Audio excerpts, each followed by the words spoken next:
guys, Luke C here with TFBTV. We're here at SHOT Show 2025. I'm down here in the dungeon with my good friend Marvin from AMMJ with a new laser aiming module. Now, this is typically a Hop subject, but since Hop's voice is completely destroyed right now and we're trying to recuperate him, I'm filling in for this one. So, Marvin, this is your first SHOT Show. Welcome to the show. Hello. Yes, it's my first time exhibiting, and thank you for talking with me. Absolutely, man. I'm excited for this product, for the Penumbra. Now, we've talked before a lot in the past. Actually, we've been reviewing one of these. What was the origin of the Penumbra? Why did you decide to make a LAM? Just a lot of like what I wanted. You know, nothing fit perfectly because I have like so many different styles of firearms. I wanted something that I could use and standardize, like basically on everything, loosely, right, with controls and specs and things like that.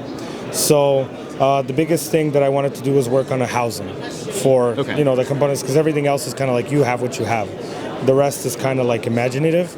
So what I did is I added a three position T2 footprint on the bottom. Yep. So it's like one, but it's staggered 3 times. So you can move the aiming module forward or back depending on what mount. Yes, because on shorter handguards like this one here, I like it to hang over like a flashlight head does. Right. Like if you have a suppressor, if you don't, it's like kind of out of the way, and I can actually get a better purchase with my hand there. More room for a pressure pad too.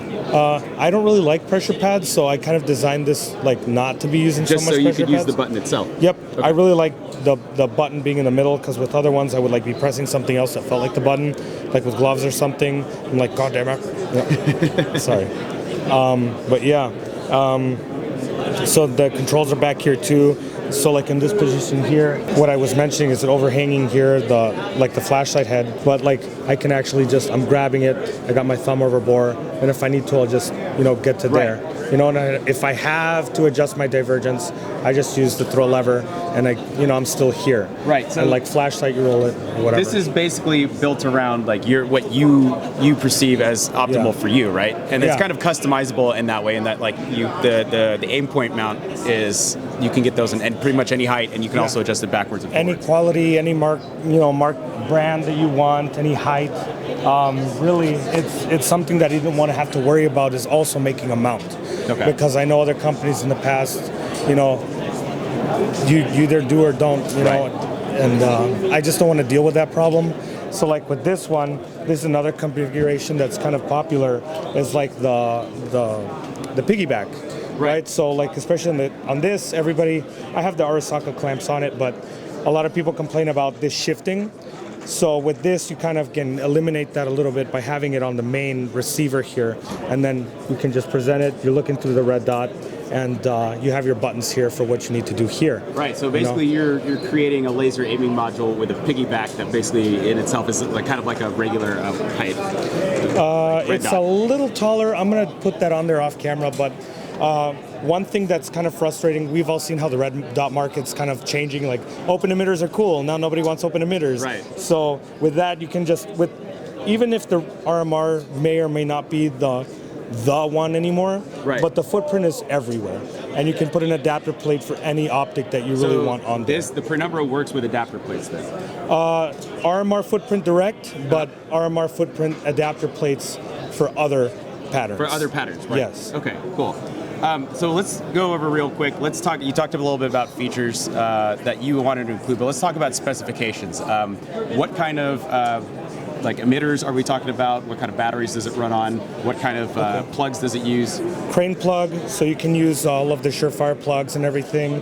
One CR123 battery, and the illuminator is a V-cell, and the pointers are obviously one green, and IR. Right, and those are the designator and the Viz laser are slave, right? Yes, those are on the same bench right here. Now, for people at home who don't know why that might be an important feature, why is that an important inclusion? Because we don't always want to take our helmets everywhere. They're kind of expensive and they're kind of a pain. I am not an operator guy, so you can zero with the green one, and then you are basically at the same spot with your IR when you take that out. Right. So, yep. And then, I didn't mention, you can zero the illuminator 0 and the pointer 0s independently of each other. Independently of one another. Mm-hmm. Okay. So I thought that's something that people would have liked. I'm still wondering if that was a good choice or not. So Well, that's the thing. So Marvin, the Penumbra is available now, right? But you're actually making new versions of it as time goes on. You're iterating on it right now. So I've been making this for about a year now, maybe a little less. But with people's feedback and input like that, I try to make it as good as I can. Right. So you're looking for customers or even people who maybe are interested in it to tell you what they want to see in it, right? Mm-hmm. Okay. Yeah. So we're looking at new materials. We're looking at other things like USB-C, how it can communicate with other accessories that have USB-C, and I think like the only way that I can stay, competitive is by inching a little bit more forward, right, with features and things like that. Yeah, I guess it's the buzzword is iterative design at this point. Like where small features are being added over time. And it's really weird how like a lot of, I know we're getting off here, but some people are, like get angry when the design changes. Like everybody's complaining about SIG always changing and the SCAR stays the same. They use it when it's convenient as a good thing or a bad thing, and I don't know. I'm just gonna keep making it better. I try. Well, yeah, no, and that's what we like to see in this, especially in this industry. I feel like it's kind of niche. Like most of you probably are not going to buy a laser aiming module. See, they agree. But a couple more questions for you. I know people at home are going to ask, where is the Penumbra made?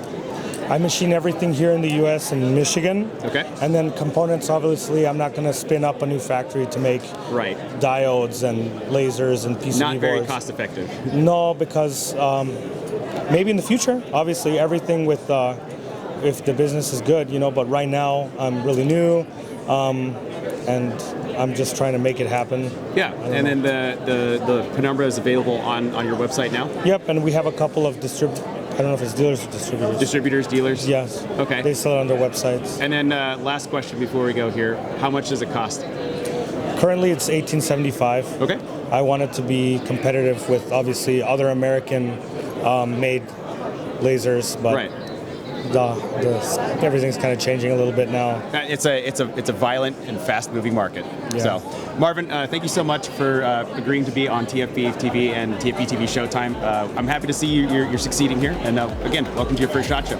Thank you so much. Absolutely, man. And guys, stay tuned for more here from SHOT Show 2025 at TFBTV and TFBTV Showtime. Yes.